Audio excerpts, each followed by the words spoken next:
Gané una fortuna y fingí no tener nada. Mi hijo me lanzó las llaves de mi propia casa, pero la sorpresa que llevé al notario les cerró la boca. Hay traiciones que duelen más que la muerte misma. Hoy, yo voy a contarte algo que nunca pensé que contaría.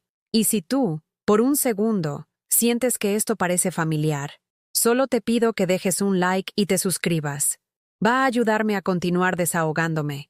Me llamo Carmen Esperanza Morales. Tengo 62 años. Y hasta hace 6 meses creía que el amor de mis hijos era incondicional. ¡Qué ingenua fui! Estoy aquí, sentada en la cocina de mi casa en Coyoacán, Ciudad de México, con las manos temblorosas sosteniendo una taza de café que ya se enfrió hace una hora. El aroma del pan dulce que horneé esta mañana se mezcla con el olor a humedad de las paredes coloniales que tanto amo. Afuera, los vendedores ambulantes gritan sus mercancías por las calles empedradas, pero yo apenas los escucho. Mi mente está atrapada en la conversación telefónica que cambió todo hace 3 días. Era martes por la tarde cuando decidí llamar a mi hijo mayor, Roberto, de 38 años. Llevaba una semana sin saber de él, lo cual no era extraño, pero una madre siempre se preocupa. Su esposa, Valeria, contestó el teléfono con esa voz dulce que reserva para las llameras telefónicas importantes. «Hola, suegrita querida. ¿Cómo está?», me dijo, aunque yo sabía que preferiría estar hablando con cualquier otra persona. «Hija, ¿está Roberto? Solo quería saber cómo siguen con los preparativos para el cumpleaños de la niña». Hubo una pausa. Esas pausas que las madres aprendemos a descifrar después de décadas de criar hijos. «Ay, suegra, está súper ocupado ahorita. Pero oiga, ya que habla, ¿no le han llegado las cuentas de la luz? Porque aquí están súper caras y pues, usted sabe que nuestros gastos están pesados». Mi corazón se encogió un poco. No era la primera vez que Roberto, a través de Valeria, me pedía ayuda económica.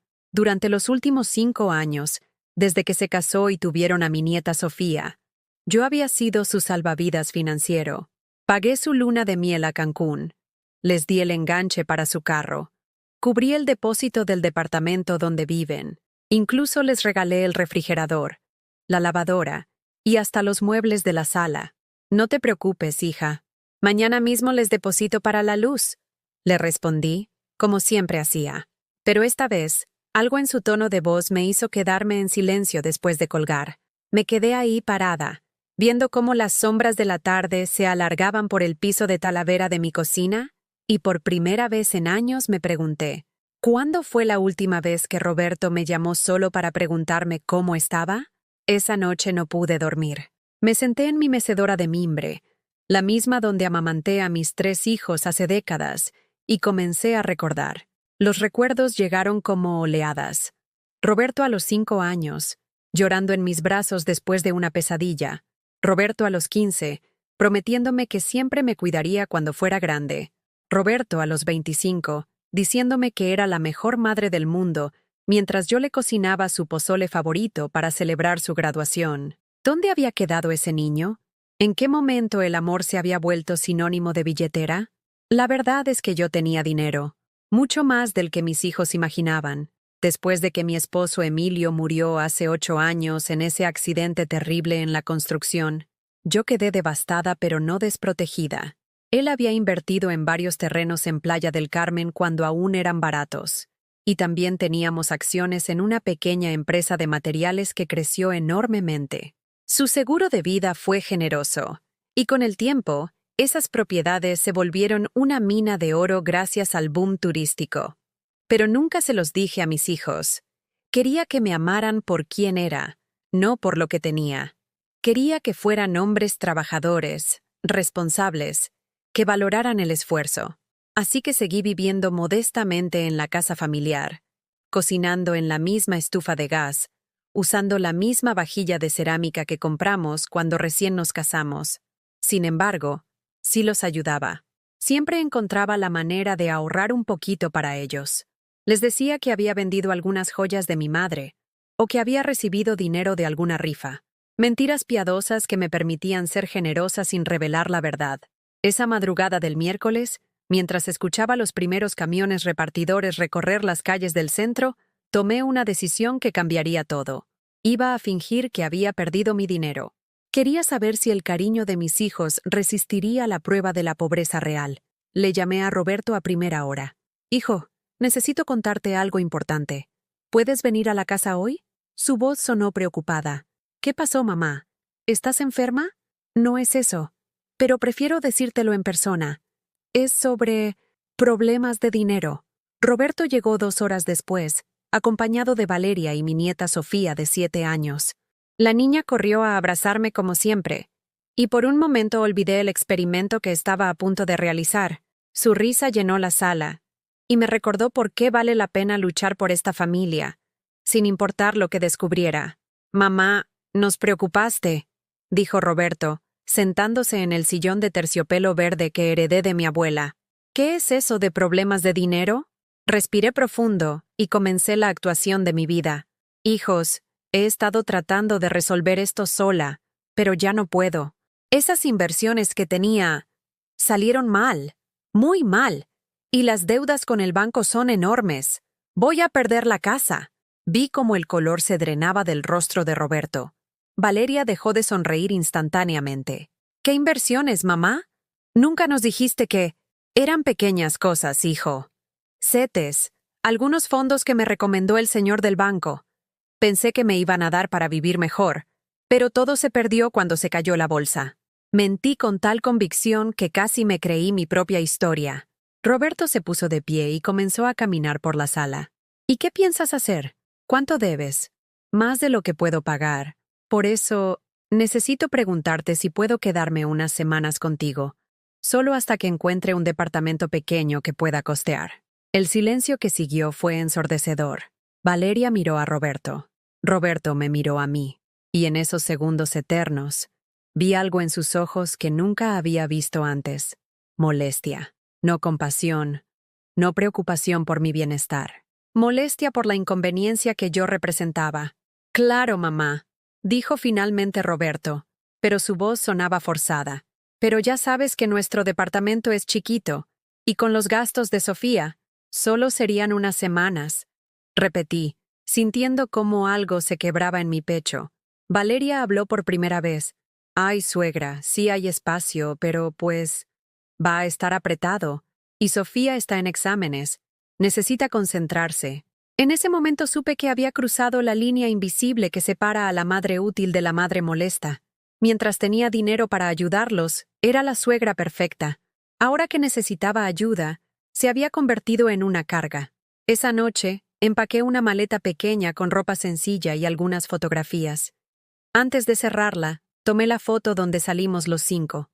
Emilio, yo y nuestros 3 hijos en Navidad del 2010. Todos sonríamos. Todos parecíamos una familia de verdad. Guardé esa foto en el fondo de la maleta y me pregunté si algún día volvería a ver esas sonrisas genuinas, o si todo había sido una ilusión que yo misma había construido con billetes y sacrificios. Llegué al departamento de Roberto con mi maleta gastada y el corazón hecho pedazos.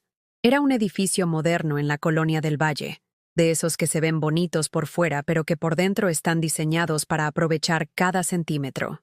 El portero me miró con esa sonrisa profesional que reservan para las visitas que no conocen, y cuando le dije que era la mamá del señor Morales del 4B, su expresión cambió ligeramente. Ah, sí, doña. Ya me avisaron que venía. Ya me avisaron. Como si fuera una entrega que esperaban, no la llegada de un familiar. Roberto me abrió la puerta con una sonrisa que no le llegaba a los ojos. Pásale, mamá. Mira, ya te arreglamos un lugarcito. El lugarcito resultó ser el cuarto de lavado. Un espacio de 2 metros por 2 metros donde habían puesto un colchón individual en el suelo, entre la lavadora y una montaña de ropa sucia. El olor a detergente y humedad me golpeó inmediatamente. Una bombilla desnuda colgaba del techo, y la única ventana daba al patio de servicio donde se veían las tuberías del edificio. «Es temporal, ¿verdad, mamá?», me dijo Valeria, apareciendo detrás de Roberto con Sofía colgada de su brazo. «Porque nosotros también estamos ajustados de espacio». Asentí en silencio, tragándome las lágrimas que me quemaban la garganta. Esta era mi prueba. Tenía que resistir para saber la verdad. Esa primera noche, acostada en ese colchón que olía a moho, Escuché cada sonido del departamento. Roberto y Valeria discutían en voz baja en su recámara. No puede quedarse mucho tiempo, decía Valeria. ¿Y si se acostumbra? ¿Y si se enferma aquí? No tenemos dinero para mantenerla. Es mi mamá, respondió Roberto, pero su voz sonaba cansada, sin convicción. Exacto. Es tu mamá, no mía. Y yo no firmé para esto cuando me casé contigo. Me tapé la cara con la almohada delgada que me habían dado y lloré hasta quedarme dormida. Por primera vez en mi vida, me sentí como una extraña en mi propia familia. Los días siguientes se convirtieron en una rutina de humillaciones sutiles. Valeria tenía la costumbre de hacer comentarios que sonaban amables, pero que estaban cargados de veneno. Ay, suegra, qué bueno que ya se levantó. Es que con la lavadora aquí pues no pudimos lavar hasta que usted despertara. O cuando preparaba el desayuno.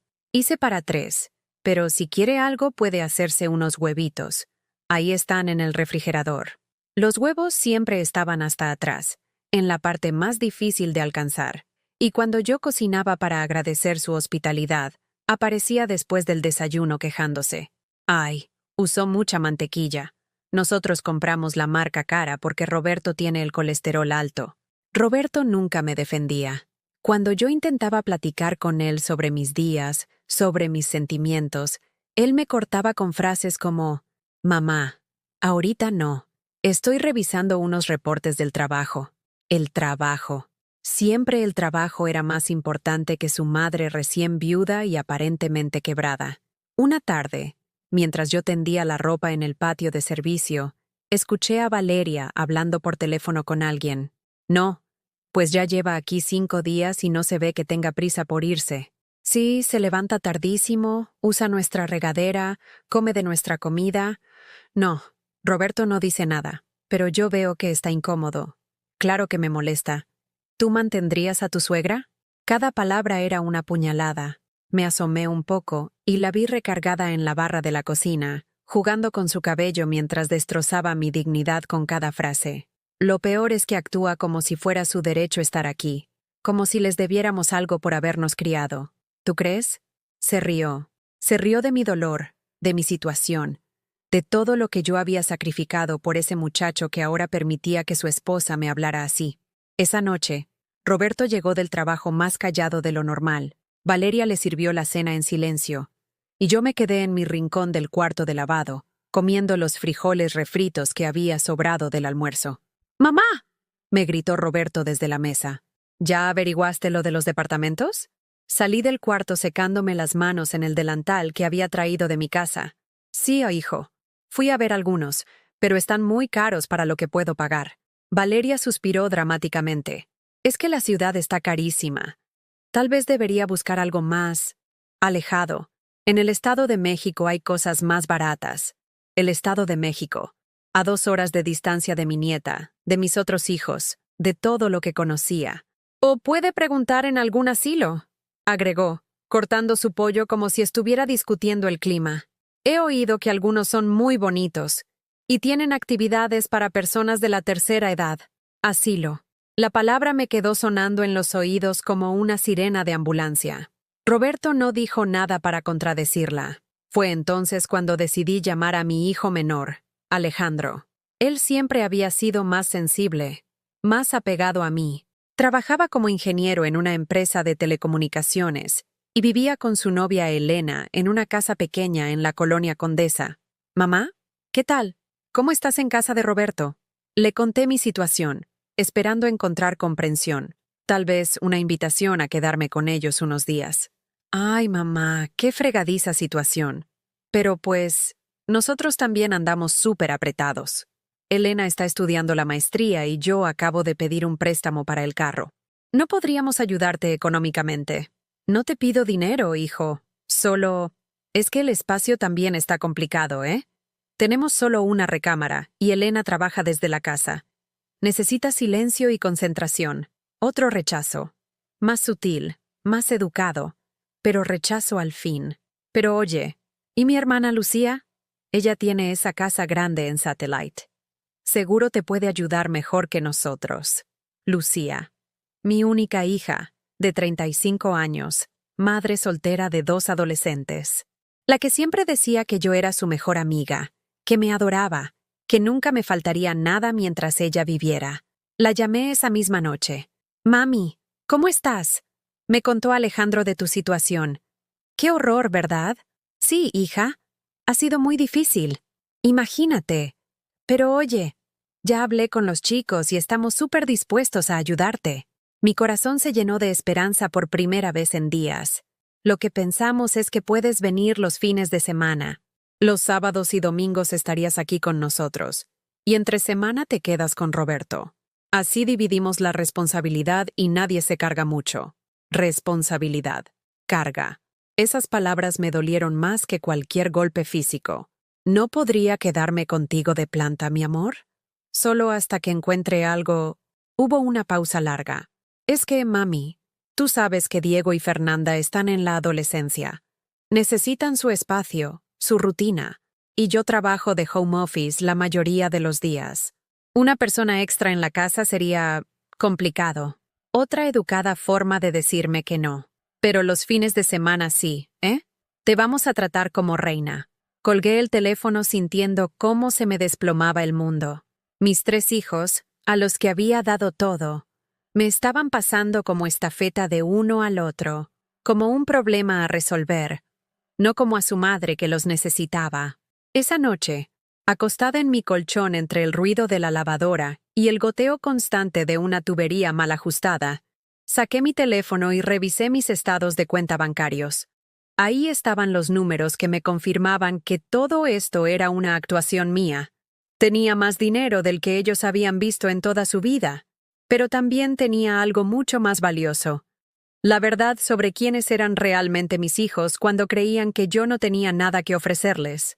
Por primera vez desde que comenzó este experimento, sonreí en la oscuridad, porque estaba aprendiendo una lección que me costaría mucho dolor, pero que me liberaría para siempre. El amor que se condiciona al dinero no es amor, es comercio. Y yo estaba a punto de cerrar ese negocio para siempre.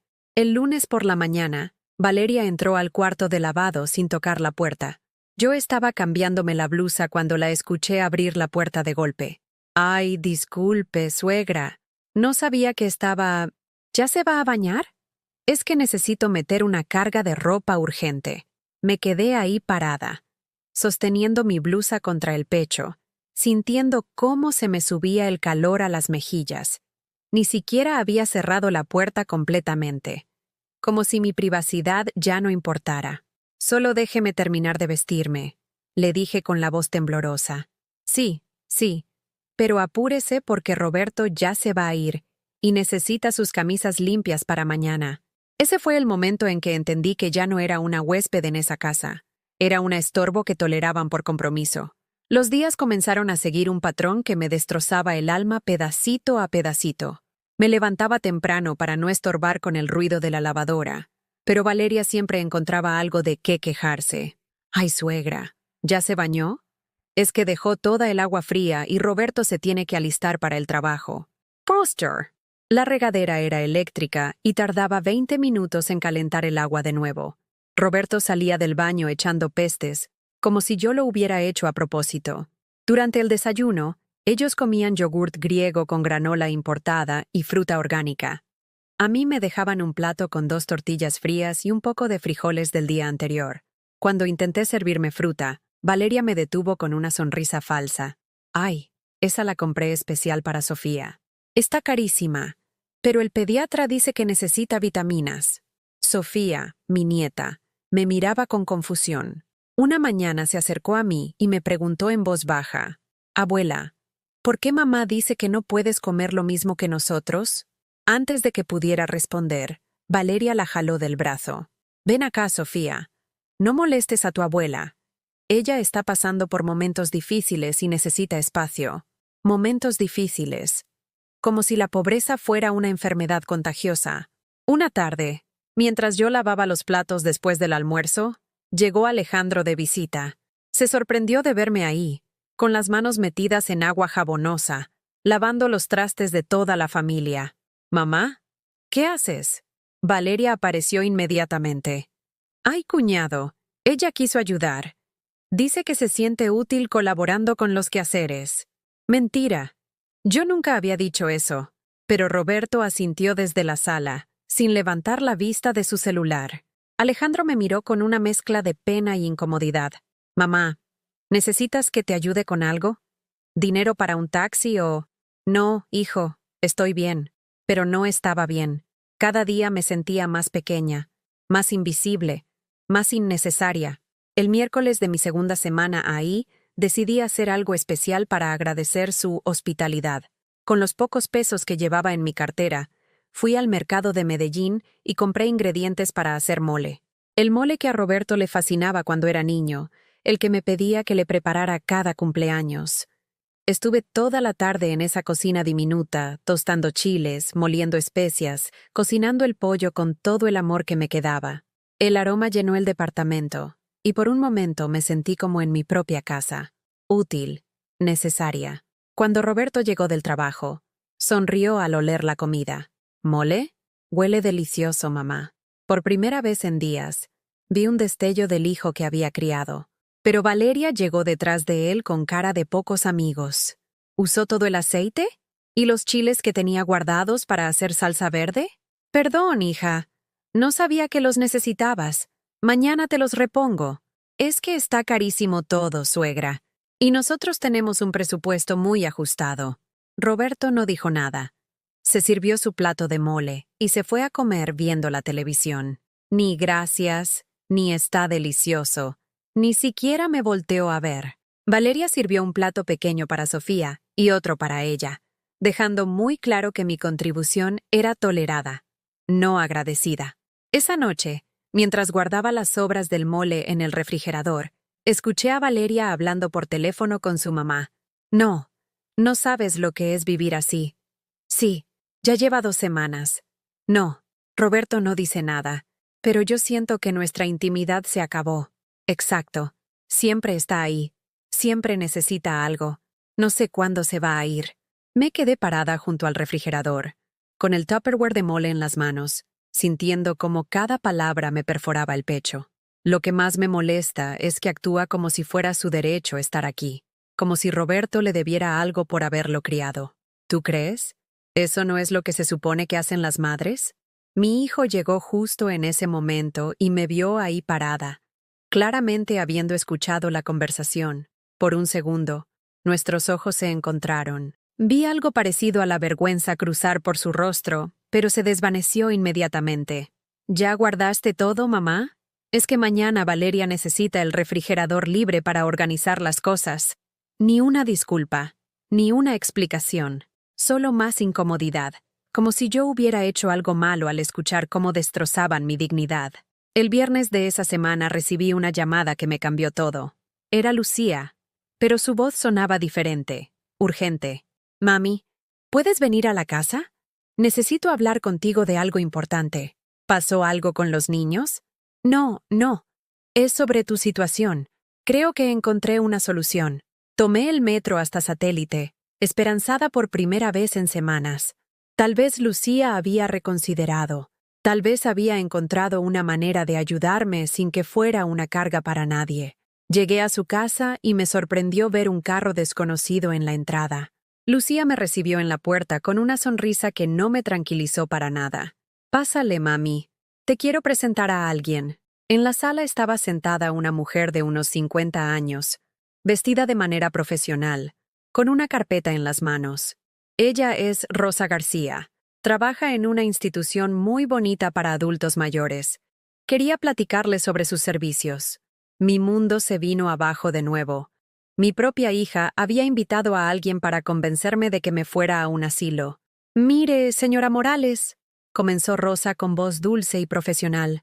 «Nuestra residencia ofrece servicios integrales para personas de la tercera edad.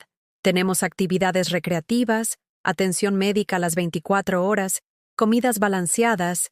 «Hija», la interrumpí, mirando directamente a Lucía. «¿En serio?» Lucía evitó mi mirada.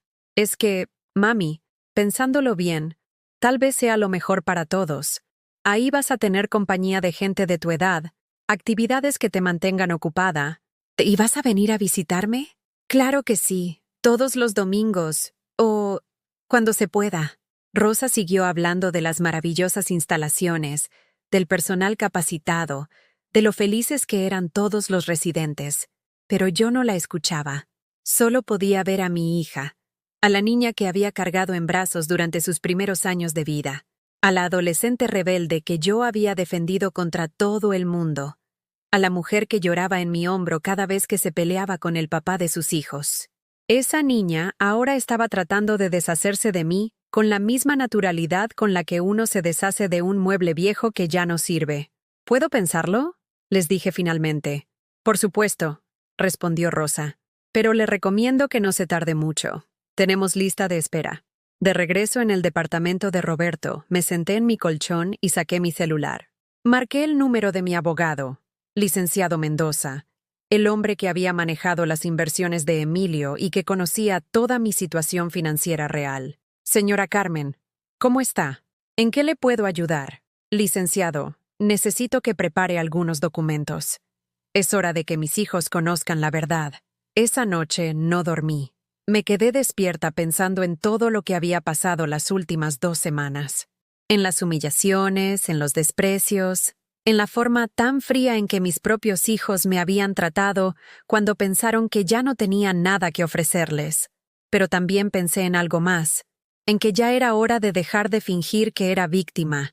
Tenía el poder para cambiar esta situación, y lo iba a usar. Al día siguiente, mientras Valeria se arreglaba para salir y Roberto revisaba sus correos, les anuncié: «Hijos, he tomado una decisión. Voy a vender algunas cosas que me quedaron de la casa para poder independizarme. Quiero que vengan conmigo al notario el lunes. Hay documentos que necesito firmar». Roberto levantó la vista de su laptop. «¿Qué tipo de documentos?». Sonreí con una tranquilidad que no había sentido en semanas. «Ya lo van a ver». El fin de semana pasó como una eternidad. Roberto y Valeria actuaban nerviosos desde que les mencioné lo del notario. Los escuchaba susurrar en su recámara cada noche, probablemente preguntándose qué documentos podría tener una mujer supuestamente quebrada que requirieran atención legal. El domingo por la tarde, mientras yo ordenaba mis pocas pertenencias en el cuarto de lavado, llegó Alejandro acompañado de Elena. También vino Lucía con mis nietos Diego y Fernanda. Era extraño verlos a todos juntos después de semanas de excusas sobre por qué no podían recibirme en sus casas. «¿De qué se trata esto del notario, mamá?», preguntó Alejandro, sentándose en el sillón mientras Elena se quedaba parada junto a la puerta, como si estuviera lista para salir corriendo en cualquier momento. «Ya les dije, necesito arreglar unos papeles para poder salir adelante». Lucía me miró con esa expresión que usaba cuando intentaba leerme. «¿Qué papeles, mami? Si perdiste todo en las inversiones, ¿qué te puede quedar por vender? Algunas joyas de tu abuela, unos documentos del seguro de su papá que nunca tramité. Cosas así». Roberto se veía escéptico. «¿Y necesitas que estemos todos presentes?». «Sí, son asuntos familiares». Elena habló por primera vez. «¿No sería mejor que fuera solo Alejandro? Nosotros realmente no tenemos tiempo y...». «Elena», la cortó Alejandro con una mirada de advertencia. Pero el daño ya estaba hecho. Incluso en una reunión familiar sobre mi futuro, la novia de mi hijo se sentía con derecho a decidir si mi situación merecía su tiempo o no.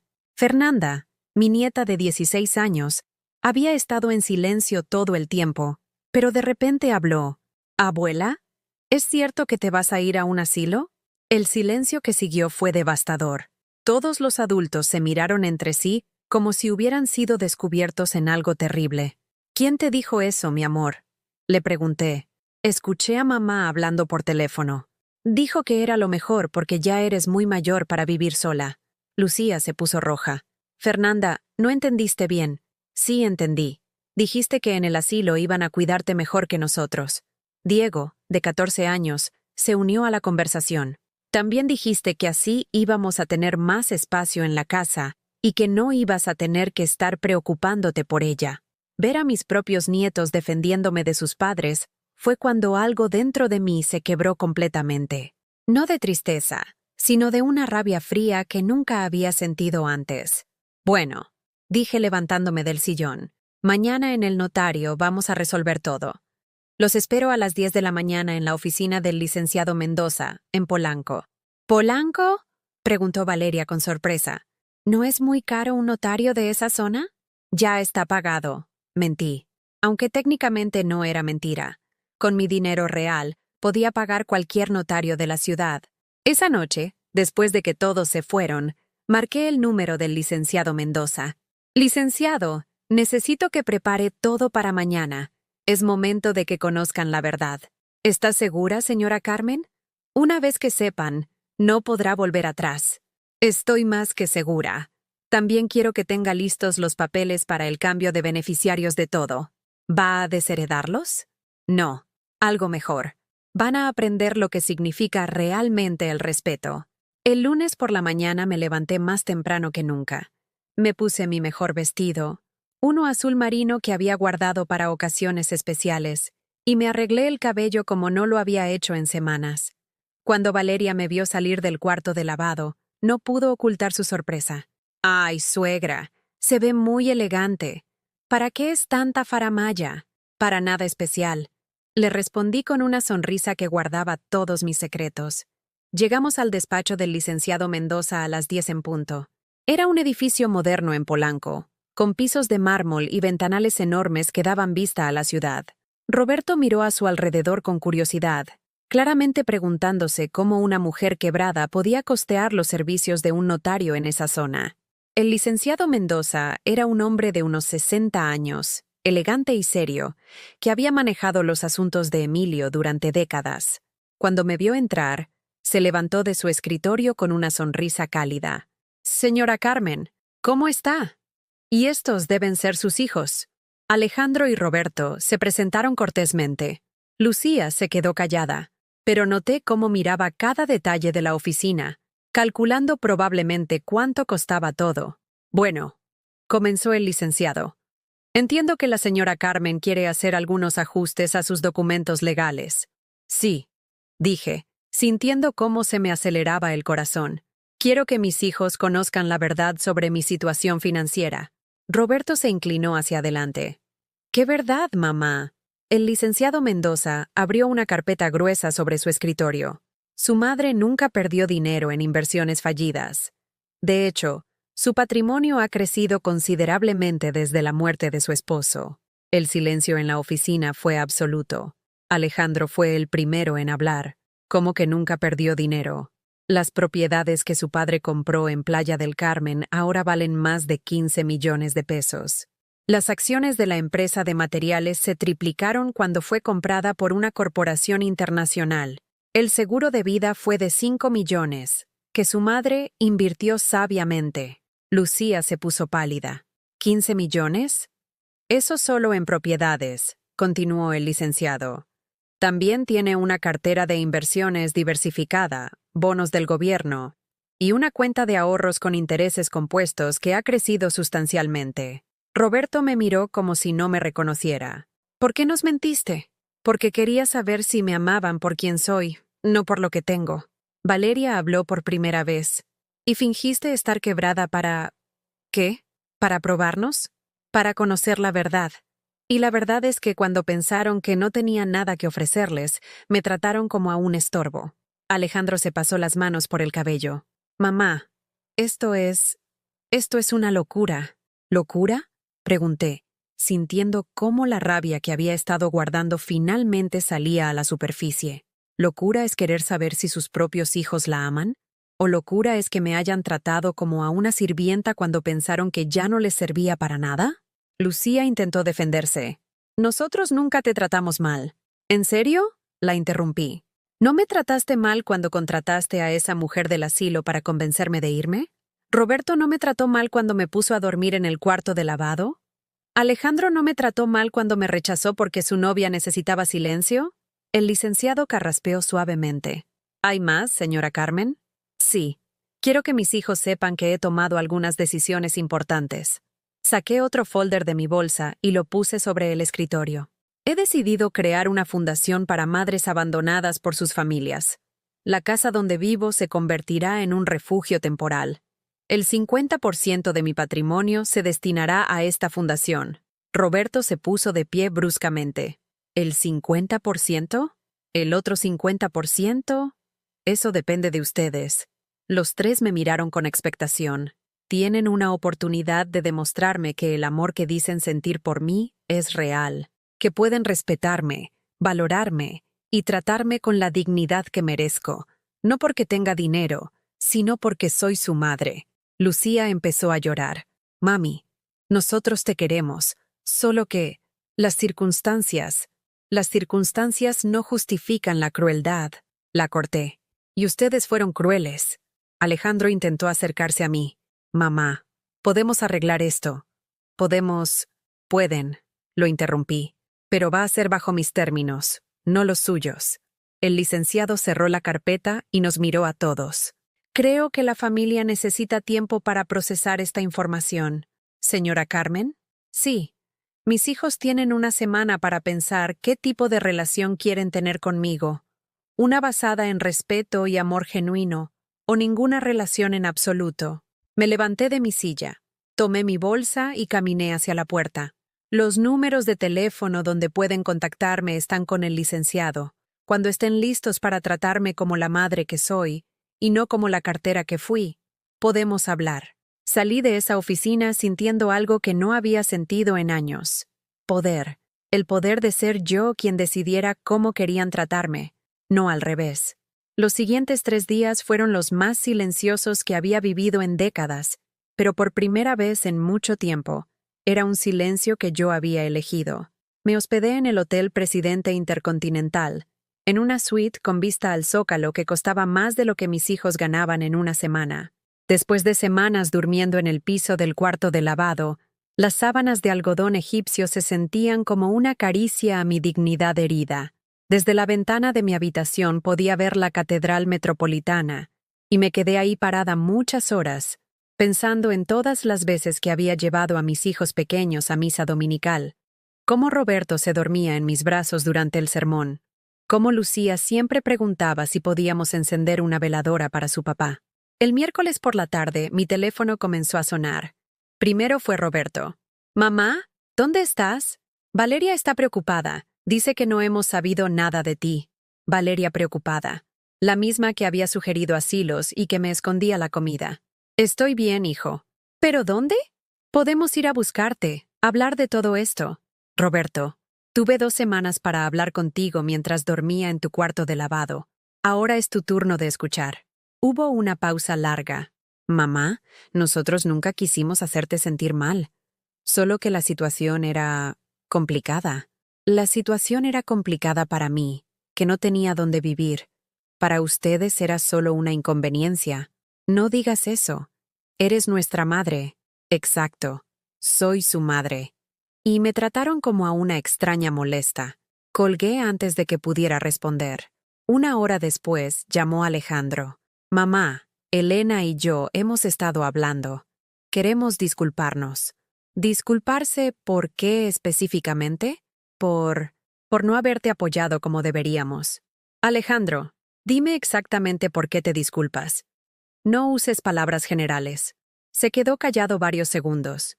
Por no haberte invitado a nuestra casa cuando lo necesitabas. ¿Y por qué no me invitaste? Porque Elena dijo que... Porque pensaron que iba a ser una carga. Porque una madre pobre ya no era útil para ustedes. Mamá, no es así. Entonces explícame cómo es. Otro silencio largo. Al final, colgó sin responder. Esa noche me llamó Lucía, llorando. «Mami, perdóname. Sé que me porté horrible. Lo del asilo fue idea de Valeria, pero yo debí haberte defendido».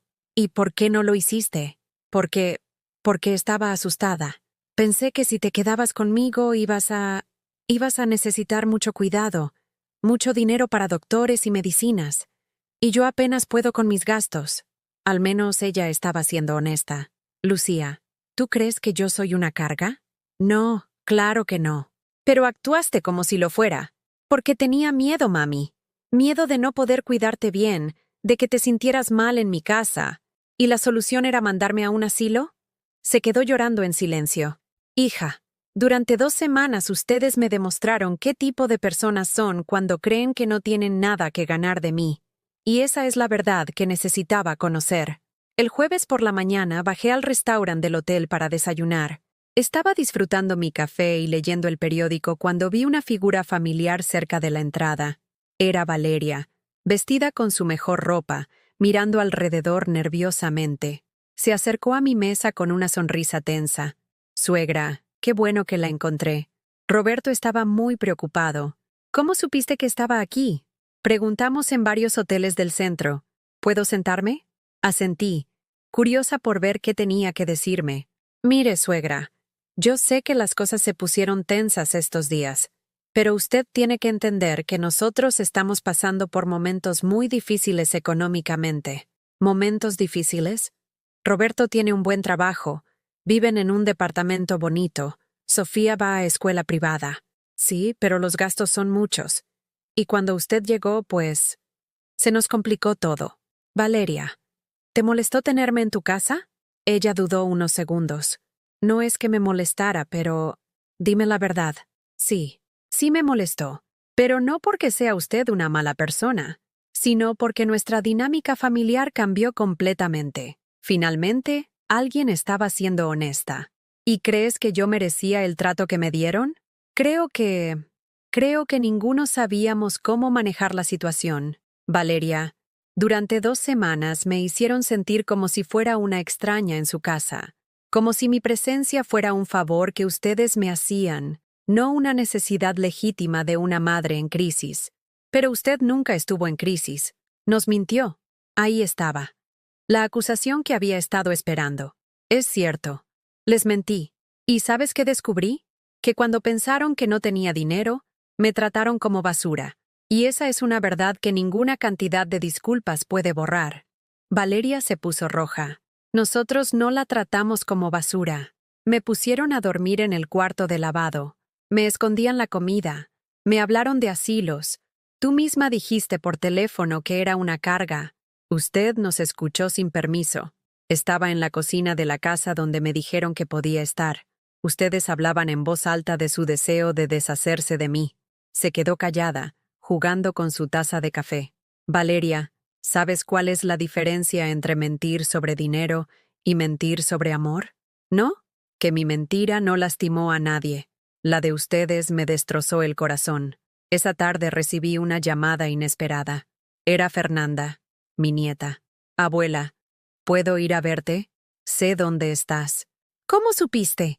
Le siguieron el rastro a mamá cuando fue a buscarte. Estoy en el lobby del hotel. Bajé inmediatamente. Fernanda estaba ahí sentada, con su uniforme de la preparatoria, cargando su mochila llena de libros.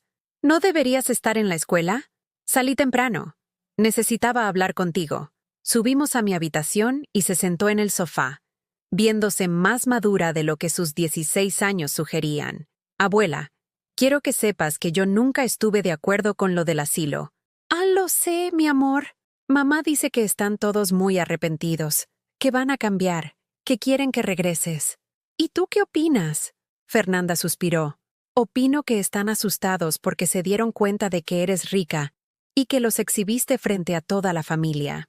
Su honestidad me sorprendió. ¿Crees que hice mal en mentirles? No. Creo que hiciste lo que tenías que hacer para conocer la verdad. Y la verdad es que mi mamá y mis tíos se portaron horrible contigo. Me senté junto a ella en el sofá. Fernanda, ¿tú me quieres aunque no tenga dinero? Abuela, yo te quiero porque eres la única persona en esta familia que nunca me ha mentido, que nunca me ha tratado como si fuera un estorbo, que siempre me ha escuchado cuando necesito hablar.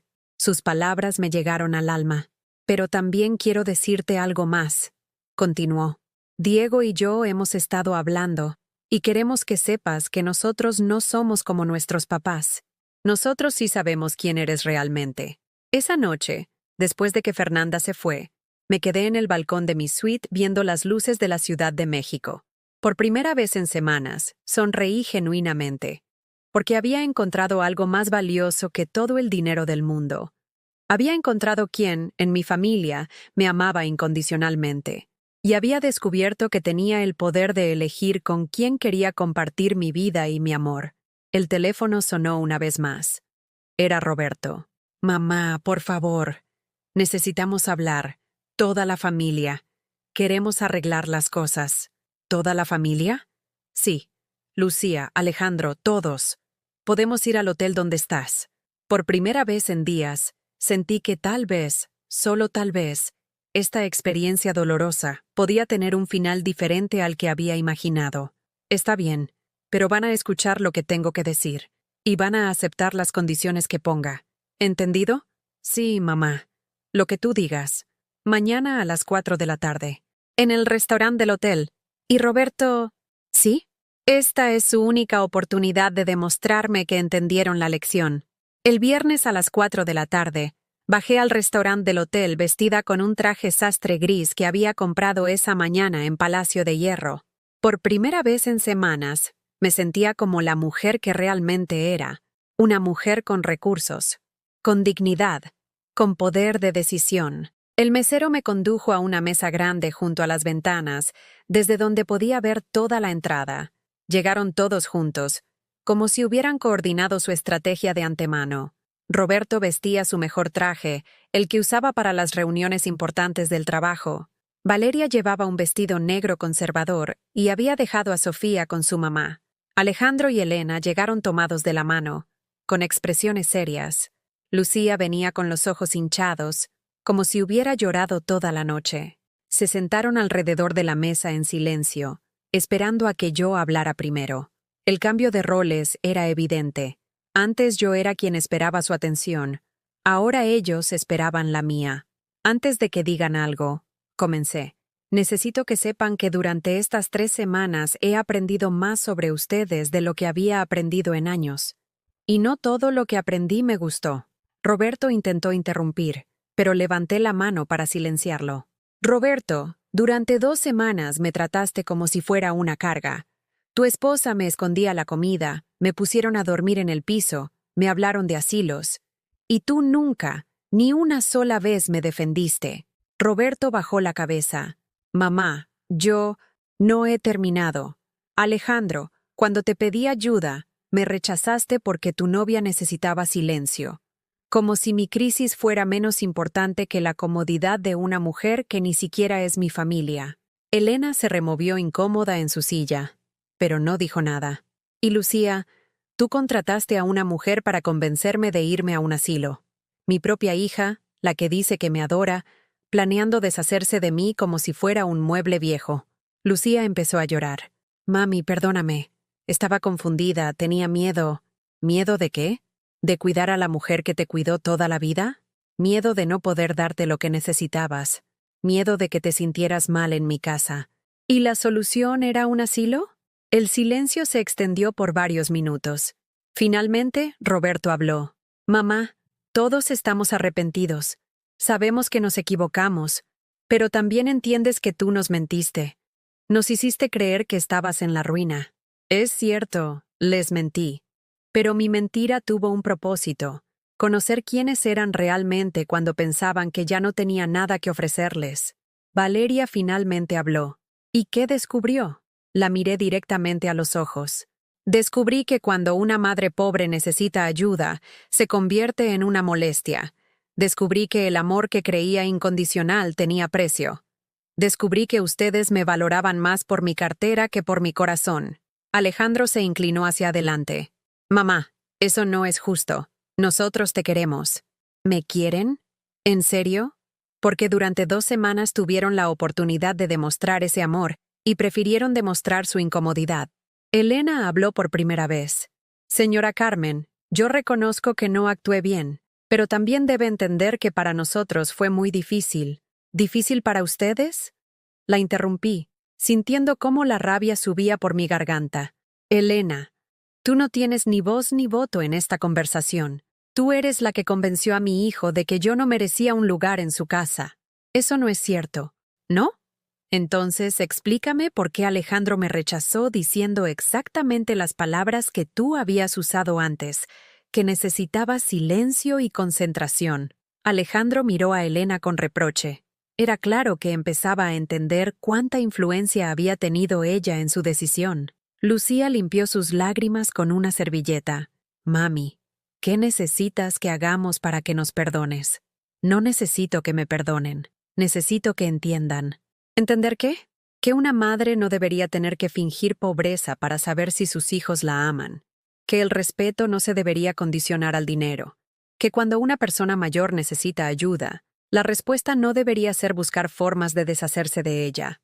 Roberto se pasó las manos por el cabello. Mamá, reconocemos que nos equivocamos. Pero, ¿qué ganaste con esto? ¿Lastimarnos a todos? ¿Lastimarlos? Roberto, ¿tú crees que esto no me lastimó a mí? ¿Crees que fue fácil para mí escuchar cómo mi propia familia planeaba mi exilio? No, pero no hay peros. Durante 3 semanas ustedes me enseñaron que el amor maternal no es recíproco, que una madre da todo por sus hijos, pero cuando ella necesita, se convierte en una carga. Valeria se secó los ojos discretamente. ¿Y qué espera que hagamos ahora? Espero que aprendan. Espero que la próxima vez que una persona mayor de su familia necesite ayuda, no piensen en asilos. Espero que entiendan que cuidar a quienes nos cuidaron no es una carga, es una responsabilidad. Alejandro preguntó con voz pequeña. ¿Y nosotros? ¿Nuestra relación? ¿Cómo seguimos de aquí? Eso depende de ustedes. Yo ya tomé mis decisiones. Saqué de mi bolsa 3 sobres cerrados y los puse sobre la mesa. En estos sobres está mi última voluntad y testamento, actualizado esta semana. Pueden leerlos ahora o llevárselos a casa. Roberto tomó uno de los sobres con manos temblorosas. ¿Qué dice? Dice que he decidido crear la Fundación Carmen Esperanza para madres abandonadas por sus familias. El 50% de mis bienes se destinará a esa fundación. Lucía palideció. ¿Y el otro 50%? Se dividirá entre mis 3 hijos, pero con condiciones. ¿Qué condiciones? Preguntó Alejandro. Que demuestren durante los próximos 5 años que entienden el valor del respeto familiar. Que participen activamente en la fundación. Que comprueben que han aprendido a valorar a las personas por lo que son, no por lo que tienen. Roberto abrió su sobre y leyó en silencio. Su cara cambió gradualmente de ansiedad a sorpresa. Esto dice que vamos a trabajar juntos en la fundación, si quieren, si están dispuestos a demostrar que la lección les sirvió. Valeria preguntó, ¿y si no queremos participar? Entonces recibirán una cantidad fija, suficiente para vivir cómodamente, pero no tendrán acceso al resto de la herencia. Lucía abrió su sobre y empezó a llorar de nuevo. Mami, esto es más generoso de lo que merecemos. Tal vez, pero no se trata de lo que merecen. Se trata de darles la oportunidad de ser mejores personas de las que fueron estas 3 semanas. Elena miró a Alejandro. Esto significa que mi mamá nos está dando una segunda oportunidad que probablemente no merecemos, respondió Alejandro. Roberto dobló el papel y me miró. Mamá, ¿tú puedes perdonarnos? Ya los perdoné. Pero perdonar no significa olvidar. Y definitivamente no significa que las cosas van a volver a ser como antes. ¿Cómo van a ser entonces? Van a ser como ustedes decidan que sean. Pero ahora las reglas las pongo yo. Y la primera regla es que me van a tratar con el respeto que merezco. No porque tenga dinero, sino porque soy su madre. Valeria bajó la cabeza. ¿Qué necesita de nosotros para empezar de nuevo? Necesito que reconozcan, sin justificaciones, que me lastimaron. Necesito que entiendan que una madre no es algo de lo que uno se deshace cuando se vuelve inconveniente. Y necesito que demuestren, con acciones, que han cambiado. Lucía se secó las lágrimas. ¿Y podemos verte? ¿Podemos tener una relación contigo? Por supuesto. Pero va a ser una relación diferente. Una donde yo también tengo derechos, donde mi tiempo y mis sentimientos importan, donde no soy solo la abuela que aparece para dar dinero y cuidar nietos. Roberto preguntó, ¿dónde vas a vivir? En mi casa de Coyoacán. La estoy remodelando para convertir la planta baja en oficinas de la fundación. Viviré en la planta alta. ¿Y nosotros podemos visitarte? Claro, pero van a tocar el timbre y van a esperar a que los invite a pasar. Ya no van a llegar como si fuera su derecho estar ahí. Por primera vez en la tarde, vi algo parecido a comprensión genuina en sus ojos. Una última cosa, agregué. Fernanda y Diego me han demostrado más madurez y amor genuino en una semana que ustedes en 3. Ellos siempre serán bienvenidos en mi casa, con o sin ustedes. El mensaje era claro. Había encontrado quién en mi familia me amaba realmente, y no iba a permitir que nadie más lastimara esa relación. Ahora, dije levantándome de la mesa, tienen una semana para decidir si quieren ser parte de mi nueva vida, o si prefieren quedarse con el recuerdo de la madre que solía darles todo sin pedir nada a cambio. Pero mamá, Roberto me detuvo, nosotros queremos intentarlo. Entonces me lo van a demostrar. Con acciones, no con palabras. Salí del restaurante sintiendo algo que no había sentido en años, que finalmente había recuperado el control de mi propia vida. 6 meses después, me desperté en mi nueva habitación con vista al jardín trasero de mi casa remodelada. El sol de enero entraba por las ventanas amplias que había mandado instalar, iluminando las paredes color crema que habían reemplazado el amarillo desgastado de décadas. Esta era realmente mi casa ahora, no solo el lugar donde vivía, sino el espacio que había diseñado completamente para mi nueva vida. La planta baja se había transformado en las oficinas de la Fundación Carmen Esperanza. Habíamos recibido ya a 15 mujeres mayores que habían sido abandonadas por sus familias, y cada una de sus historias me recordaba por qué había valido la pena pasar por todo ese dolor. La sala principal, donde antes Roberto jugaba videojuegos de adolescente, ahora tenía escritorios, computadoras y archiveros llenos de casos de mujeres que necesitaban apoyo legal, emocional y económico. Me levanté y me puse mi bata de seda nueva, otra pequeña indulgencia que me había permitido después de años de austeridad autoimpuesta. Bajé a la cocina, que ahora tenía una isla central de granito y electrodomésticos modernos, pero conservaba el comal de barro donde seguía haciendo tortillas los domingos, porque algunas tradiciones valían la pena mantener. Mientras preparaba mi café en la máquina expreso que había sido mi primer capricho después de la confrontación, escuché que alguien tocaba a la puerta. No el timbre, sino golpecitos suaves y conocidos. Era Fernanda. «Abuela, buenos días». «Buenos días, mi amor. ¿No deberías estar en la escuela? Tengo primera hora libre y quería desayunar contigo antes de ir. ¿Puedo?» Esta se había vuelto nuestra rutina 2 veces por semana. Fernanda venía a desayunar conmigo cuando tenía horarios flexibles, y yo había llegado a esperar esas visitas como los momentos más dulces de mis días. Por supuesto. ¿Quieres hotcakes? Sí, los que me enseñaste a hacer. Mientras cocinábamos juntas, Fernanda me contó sobre sus planes de estudiar psicología para ayudar a familias en crisis. Había sido testigo de toda nuestra situación y le había impactado profundamente ver cómo los adultos de su familia habían fallado tan estrepitosamente. «Abuela, ¿mamá ya te pidió perdón como debe ser? ¿Por qué preguntas?» «Porque anoche la escuché hablando con una amiga por teléfono. Le decía que todavía no entiende por qué hiciste todo el drama cuando solo era cuestión de comunicarse mejor». Mi corazón se hundió un poco. Después de 6 meses, Lucía seguía sin entender realmente la magnitud de lo que había pasado. ¿Y tú qué piensas de eso? Fernanda volteó el hot cake, con la destreza que había desarrollado en estos meses. Pienso que mamá todavía no entiende que el problema no fue la comunicación.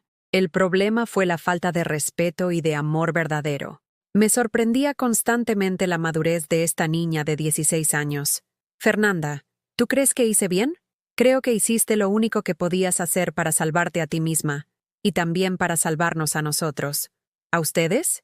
Sí, porque si no hubieras hecho esto, Diego y yo habríamos crecido pensando que así es como se trata a las personas mayores. Habríamos aprendido que el amor es condicional, y que la familia se puede desechar cuando se vuelve inconveniente.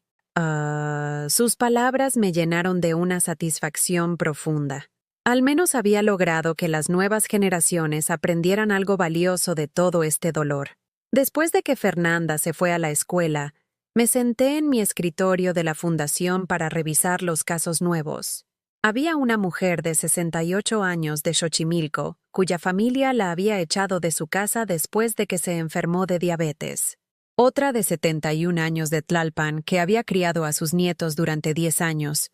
Y cuando los niños crecieron, los padres decidieron que ya no necesitaban su ayuda y le pidieron que se fuera. Cada caso era una puñalada al corazón, pero también una confirmación de que mi fundación era necesaria.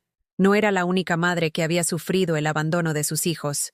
Era parte de una epidemia silenciosa de ingratitud y deshumanización que afectaba a miles de mujeres mayores en todo el país. A las 11 de la mañana llegó Roberto. Desde la confrontación en el hotel, había comenzado a visitarme una vez por semana, siempre tocando el timbre, siempre preguntando si podía pasar. Ya no entraba a mi casa como si fuera suya. «Buenos días, mamá. ¿Cómo estás?» «Bien, hijo». «¿Cómo están Valeria y Sofía?» «Bien. Sofía te manda este dibujo». Era un dibujo de las dos juntas en el jardín, con flores enormes y un sol sonriente. Mi nieta había empezado a visitarme los sábados, y habíamos desarrollado una relación más cercana que nunca. «Mamá, quería platicarte que Valeria y yo hemos estado yendo a terapia de pareja». «¿Por qué?» Roberto se sentó en el sillón nuevo que había comprado, uno cómodo pero que claramente establecía que él era visita en mi casa, porque toda esta situación nos hizo darnos cuenta de que teníamos problemas que no habíamos querido ver. La forma en que te tratamos. Eso dice algo sobre nosotros como personas. Era la primera vez que Roberto hablaba con esa honestidad sobre lo que había pasado. ¿Y qué han descubierto? Que yo dejé que Valeria tomara decisiones sobre ti porque no quería lidiar con la responsabilidad, y que ella actuó desde el miedo y el egoísmo, pero yo permití que eso pasara. ¿Y ahora qué? Ahora estamos aprendiendo a ser mejores personas. Valeria quiere venir a pedirte perdón personalmente, pero tiene miedo de que la rechaces. ¿Debería rechazarla? Roberto pensó cuidadosamente antes de responder. Creo que deberías hacer lo que sientas correcto. Pero también creo que ella ha estado trabajando en cambiar realmente. Esa tarde recibí una llamada de Alejandro. Su relación con Elena había terminado 2 meses después de la confrontación. Al parecer, ver cómo había influido en su decisión de rechazarme, lo había hecho cuestionar muchas otras cosas sobre su relación. «Mamá, ¿puedo venir a cenar esta noche? Tengo algo que contarte». «Por supuesto». Alejandro llegó a las 7 con una botella de vino y una expresión más seria de lo usual. «Mamá, quiero contarte que tomé una decisión importante». «¿Cuál?» «Renuncié a mi trabajo». «¿Por qué?» «Porque me ofrecieron un puesto en la Secretaría de Desarrollo Social, coordinando programas para adultos mayores en situación de vulnerabilidad». Me quedé sin palabras por un momento. Es un trabajo que paga menos, pero que tiene sentido. Después de todo lo que pasó, después de ver tu fundación, me di cuenta de que quiero dedicar mi vida a algo que realmente importe. Alejandro, no, mamá. Déjame terminar.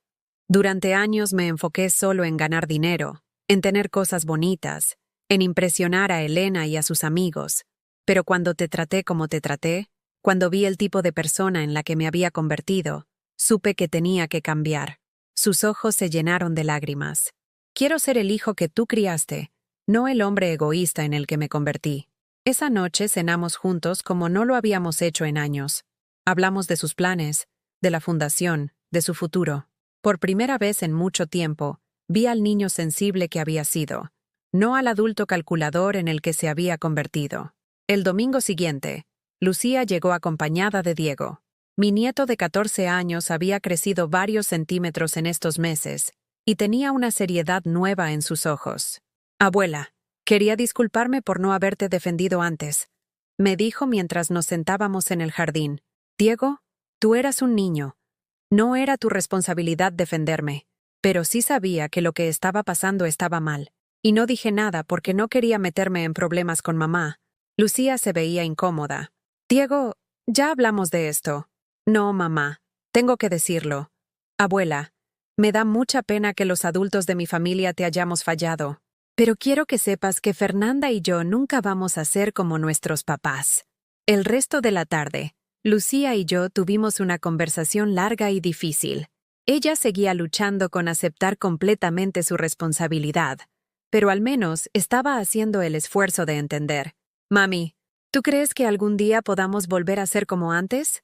«No», le respondí honestamente. «No podemos volver a ser como antes porque antes incluía que yo aceptara ser tratada sin respeto. Pero podemos ser algo nuevo, algo mejor». Esa noche, mientras revisaba los estados financieros de la fundación, reflexioné sobre los últimos 6 meses. Habían sido meses de sanación, de construcción, de aprendizaje. había descubierto que la verdadera riqueza no estaba en tener dinero que nadie sabía que tenías, sino en usarlo para crear algo significativo. La fundación había ayudado ya a docenas de mujeres.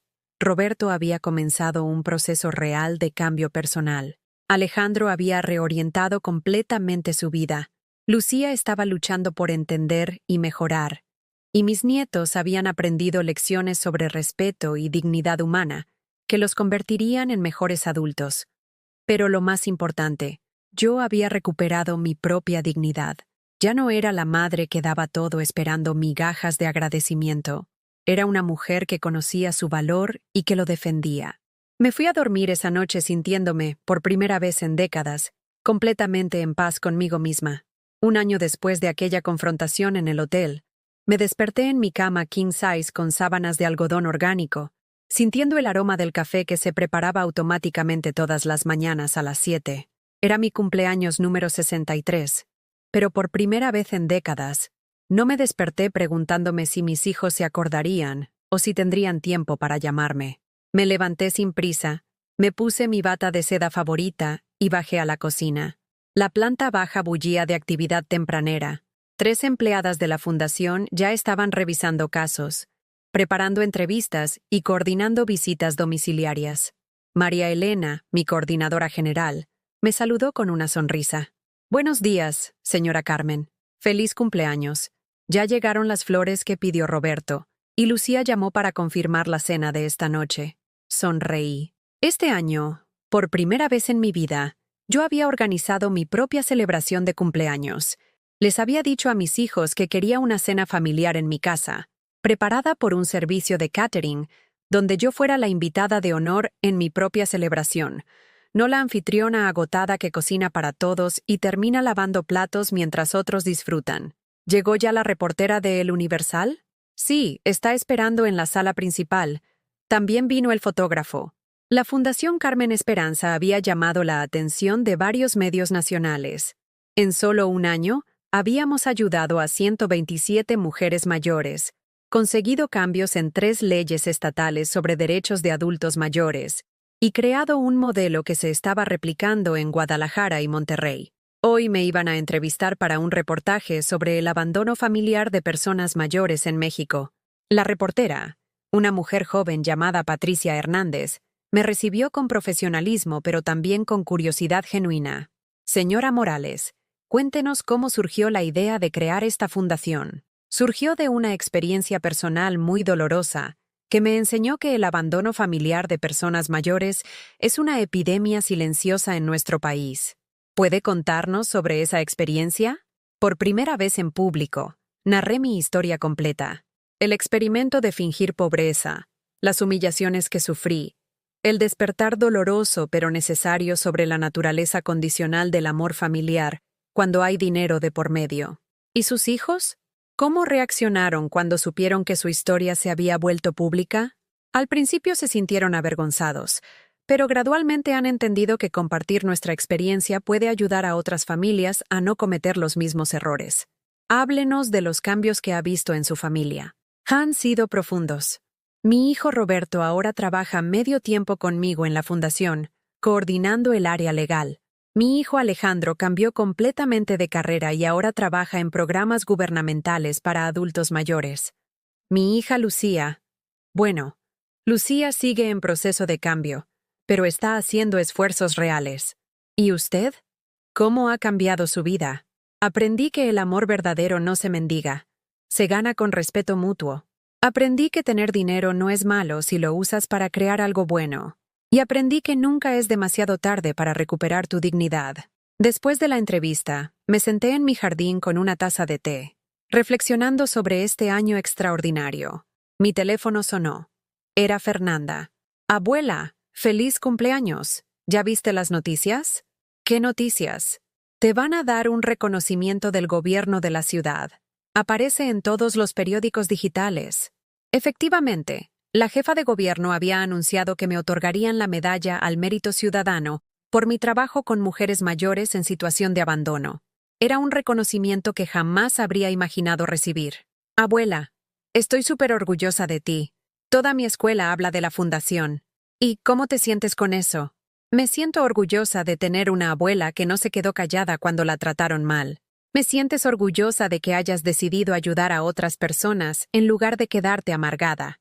Sus palabras me llenaron el corazón de una forma que ningún reconocimiento oficial podría igualar. A las 5 de la tarde comenzaron a llegar los invitados a mi cumpleaños. Roberto llegó primero, cargando un ramo de rosas blancas y acompañado de Valeria y Sofía. Mi nuera se veía diferente, menos tensa, más genuina. Los meses de terapia habían hecho efecto.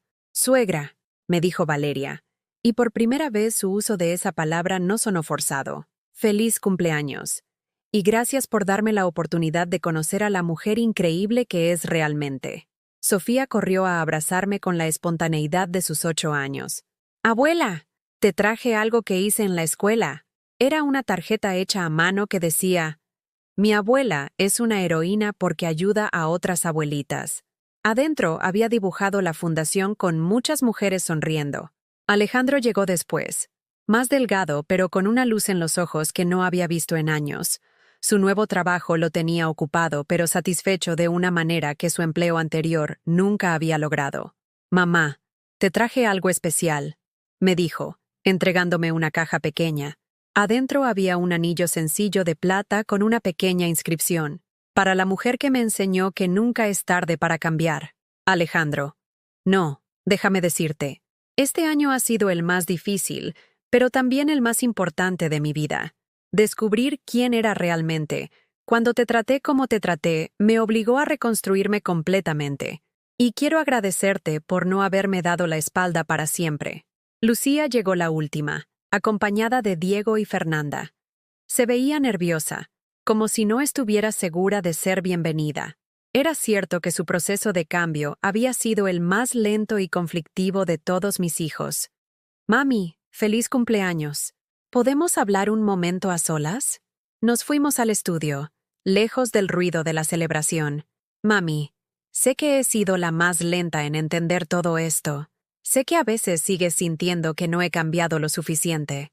Lucía, el cambio real toma tiempo.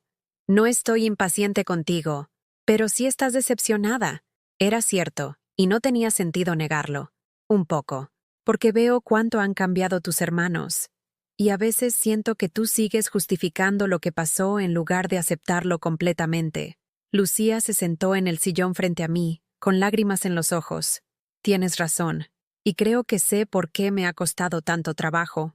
Porque reconocer completamente lo que hice significa aceptar que soy capaz de ser una hija terrible. Y eso me da terror». «¿Y qué piensas hacer con ese terror?» «Dejarlo atrás. Porque preferir vivir en la negación antes que en la verdad no me está haciendo mejor persona. Y mis hijos se merecen una madre que sepa reconocer sus errores y cambiar». Por primera vez en este año, vi en los ojos de Lucía la misma honestidad brutal que había visto en Roberto y Alejandro. «Mami, quiero pedirte perdón, no una disculpa general, sino un perdón específico por cada cosa cruel que hice, por contratar a esa mujer del asilo, por hacerte sentir como una carga, por priorizar mi comodidad sobre tu bienestar, por no defenderte cuando debía haberlo hecho. Era lo que había estado esperando durante 12 meses. Te perdono, hija, y me da mucho gusto ver que finalmente estás llegando al lugar donde tus hermanos llegaron hace meses». La cena fue perfecta. Por primera vez en años, me senté a la cabecera de mi propia mesa mientras otros me sirvieron. Conversamos, reímos, recordamos anécdotas familiares, pero ahora desde una dinámica completamente diferente. Yo ya no era la matriarca abnegada que se sacrificaba por todos. Era la matriarca respetada que había ganado su lugar de honor. Cuando llegó el momento del postre, Roberto se puso de pie. «Mamá, queremos decirte algo. Los tres hemos estado hablando, y queremos que sepas que este año nos has enseñado más sobre lo que significa ser familia de lo que aprendimos en toda nuestra vida anterior». Alejandro continuó. «Nos enseñaste que el amor verdadero incluye respeto, que cuidar a quien nos cuidó no es una carga, es un privilegio, y que nunca es demasiado tarde para ser mejores personas». Lucía terminó.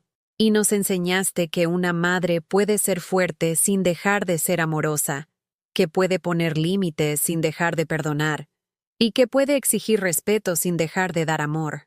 Sofía desde su silla gritó, y nos enseñaste que las abuelitas también pueden ser heroínas. Esa noche, después de que todos se fueron, me senté en mi terraza con una copa de vino, viendo las luces de la Ciudad de México extenderse hasta el horizonte. Mi teléfono tenía docenas de mensajes de cumpleaños, de las mujeres que habíamos ayudado en la fundación, de funcionarios gubernamentales, de periodistas, de otras organizaciones civiles. Pero lo que más me llenaba el corazón era saber que había transformado el dolor más grande de mi vida en el propósito más grande de mi existencia. Había convertido la traición de mis hijos en una lección para miles de familias. Había transformado mi humillación en mi fortaleza. Pensé en la Carmen de hace un año, durmiendo en el piso del cuarto de lavado, creyendo que su valor dependía de lo que podía dar a otros. Y miré a la Carmen de hoy, una mujer que había recuperado su dignidad, transformado a su familia y creado un legado que ayudaría a mujeres durante generaciones.